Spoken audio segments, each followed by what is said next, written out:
When an artillery shell exploded nearby, fear mobilized us into action.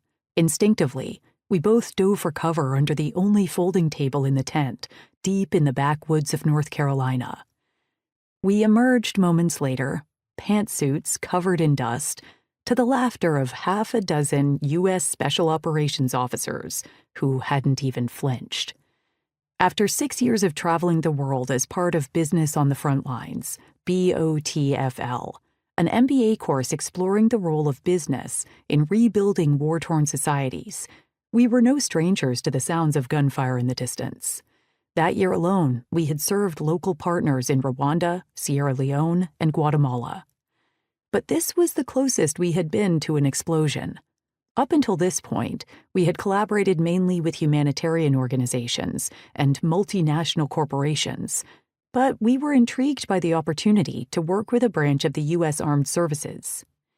The incoming commander of the U.S. Army Special Operations Command, Lieutenant General Charles Cleveland, shared our belief that increasing economic opportunity could promote stability around the world, and he invited us to meet with some of his soldiers in Fort Bragg, North Carolina, renamed Fort Liberty in 2023.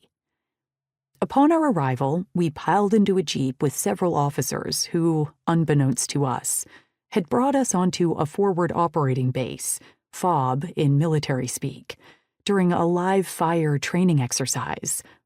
Although the exploding shell posed no real danger to us, it still shook the ground and our confidence. Perhaps they did it to haze us, or to test our mettle. Regardless, it felt like a rocky beginning. Dodging artillery wasn't what we imagined we'd be doing when we set out to change how business is conducted around the world. Our work with the Business on the Front Lines program aims to harness the principles and energy of business to rebuild societies ravaged by war and poverty, which we call frontline environments. The front lines exist on the edge of many of the things we take for granted, along disputed borders and distant from urban centers, where populations are stranded without support. The front lines are on the edge of the wave of globalization, as many Western innovations and investments have stopped just short of their reach. They are on the edge of our existing business models, processes, and thinking, and they now represent the leading edge of business, able to unlock new opportunities and generate real economic returns. And they lie on the edge of business's traditional mandate.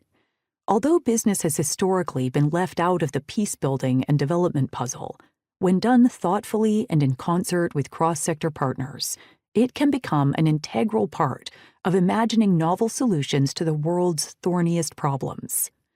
Our experience shows that business can turn a profit and improve lives in the front lines. In fact, for businesses that have the will to act swiftly and the commitment to acquire new skill sets, the advantages can be tremendous. But it will not be business as usual.